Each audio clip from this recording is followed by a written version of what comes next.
はい、こんにちは、みぼうずです。今回のライド5ですけど、ピックアップする車両はね、CBR900WR ファイヤーブレードとなっております。型式で言うと SC28 型ですね。現在も続いている CBR1000。そちらのね、始祖とも言えるバイクですね。デビューはね、1992年ということなんでね、もうだいぶ前、30年も前のバイクなんですよね。いやー、このバイクね、意外とね、好きなんですよ。かっこいい。単純にね、丸め二眼式が好きだっていうだけかもしんないですけどね。はい。ってことでね、本日もよろしくお願いします。はい。ってことで、今回はね、俺のお気に入りっていうか、好きなバイクの1台である CBR900WR ファイヤーブレードなんですけど、このバイクのね、開発コンセプトとしてあるのは、誰でも乗れる大型スポーツバイクは作れないのかっていうところでね、スタートしてるんですよね。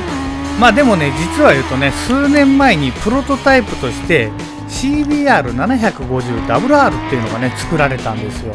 同じコンセプトで。その当時、7班のね、フラッグシップっていうか、フラッグシップスポーツとして君臨していたのは、とてつもない豪華装備満載の VFR7 班なんですよ。そちらの方でね、現在も続いている SBK シリーズ、市販車改造のね、世界選手権なんですけど、そちらの方でね、チャンピオンも取ってて、とてつもないバイクだったんですけど、どっちかっていうとね、結局一般ユースにしてみれば尖りすぎていたわけなんですよね。だから誰でも乗れる大型のスポーツバイクは作れないのかっていうところで、その CBR7 班を作ってみたはいいが、結局のところレースをしないんだったら7班っていうところにね、縛られなくてもいいんじゃねえのかっていうことで、750cc で1回作ったのは却下されて、もう1回作り直して完成したのがこの900の WR ファイヤーブレードっていうところなんですよね。で、最初にとりあえず掲げていた目標としては、車重をね、183キロ以下に抑えるっていうことだったんですよね。そのやっぱりコンセプトとしてある、誰でも扱えるっていうことで、軽量なね、バイクを目指したんですよ。で、当時のね、世界の主流的な感じで言うと、同じぐらいの排気量だと140馬力ぐらいのね、エンジンがだいたい搭載されていたんですけど、その中でもね、あえて124馬力というエンジンにしてるんですよね。理由は同じですよね。誰でも扱えるっていう。だから馬力を低く抑えて軽量なバイクで扱いやすいバイクを目指してみたっていうところなんですけど124馬力はね、誰でも扱えない馬力だとは思うんですけどね。それはね、クラゲライダーであるね、俺の感想でしかないんでしょうけどね。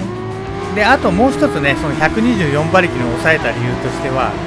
軽量な車体でね、耐えられる馬力の上限がだいたいそこら辺だったってことですね。だからそれ以上馬力を出そうとすると、扱いやすいを飛び越えてじゃじゃ馬になるってやつですよね。アクセルひねったらどこ飛んでいくか分かんないようなスタビリティのねえバイクになったらね、扱いやすさのかけらもねえじゃねえかよみたいな。でもね、世界がね、その時求めていたバイクっていうか主流だったのが、大きいバイクでハイパワーなバイク。だから営業サイドからはだいたいね 1200cc ぐらいの150馬力ぐらいのバイクがね欲しいなんていうところに、軽くて124馬力、しかも 900cc、 そんなの売れるかいっていう疑問符があったらしいんですよね。で、当時のねスポーツバイクのフロントフォークは倒立サスがね、主流だったのところを整立サスっていうねオーソドックスなやつにしたんですよね、昔からある。で、とことんね、開発陣が我を通したわけなんですよね。そう、営業サイドからせめてリッターにしてくれっつって言われてたみたいですけど、それすらも拒否。だからね、それほど開発陣のね、意見がなんで通ったかっていうと、このバイクのプロジェクトリーダーがね、市販車評価をするお偉いさんだったっていうことで、馬場さんっていう方がね、プロジェクトリーダーだったらしいんですよね。で、この馬場さんという方はね、もともとその技術畑っていうよりも、どっちかっていうとね、テストライダーとしてね、有名だったみたいなんですよね。自身も 125cc の全日本選手権だとか、鈴鹿の10時間耐久レースの 125cc のね、チャンピオンとか、そういう肩書きを持ってるね、テストライダーの方だったみたいなんですよね。だからもうとにかくね、安定志向のビッグバイクではなく、運転が楽しいバイクを作りたいっていうことで、最終的にはね、その営業の面々にも試乗をしてもらって評価をしてもらったそうなんですけど、まあこれがね、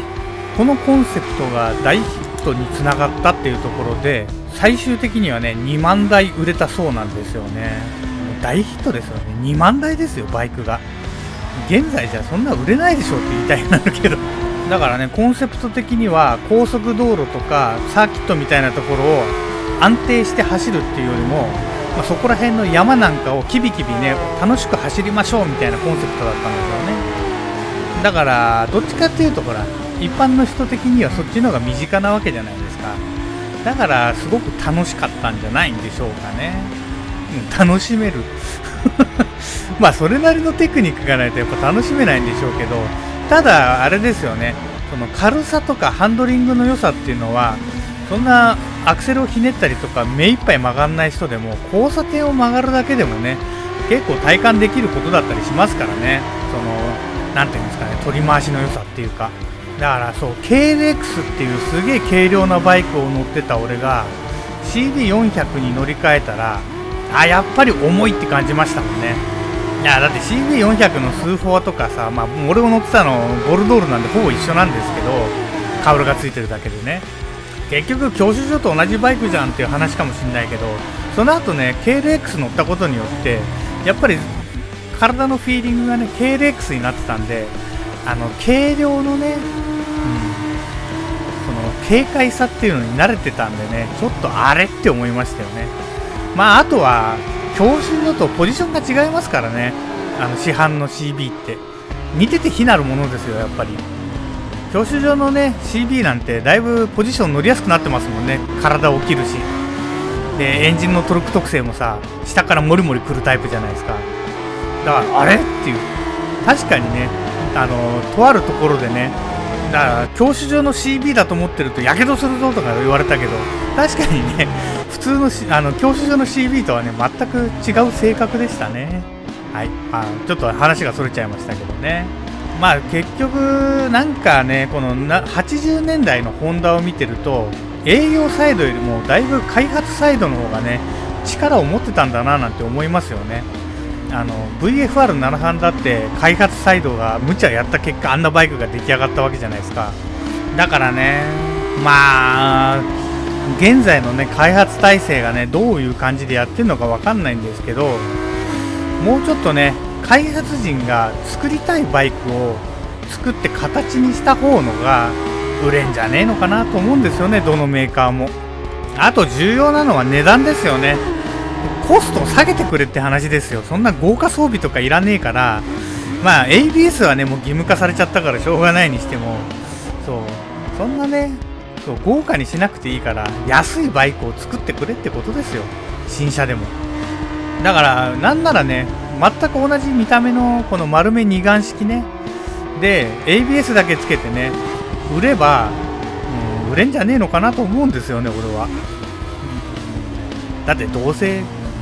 バイクに乗ってる人年取ってる人ばっかりなんだから懐かしいっつってなると思うんですよね。最近はほらいろんなメーカーでも復刻モデルみたいなの出してるけど、こういうスーパーバイクってかスーパースポーツ的なやつでもねそういう復刻モデルを出してくれればね売れんじゃねえのかなとは思うんですよね。で最後にね CBR900WR はちょっと外れますけど、ぜひともね DLC でも何でもいいから追加してほしいバイクが一つあるんですよね。なんかっつったら CBR1100WX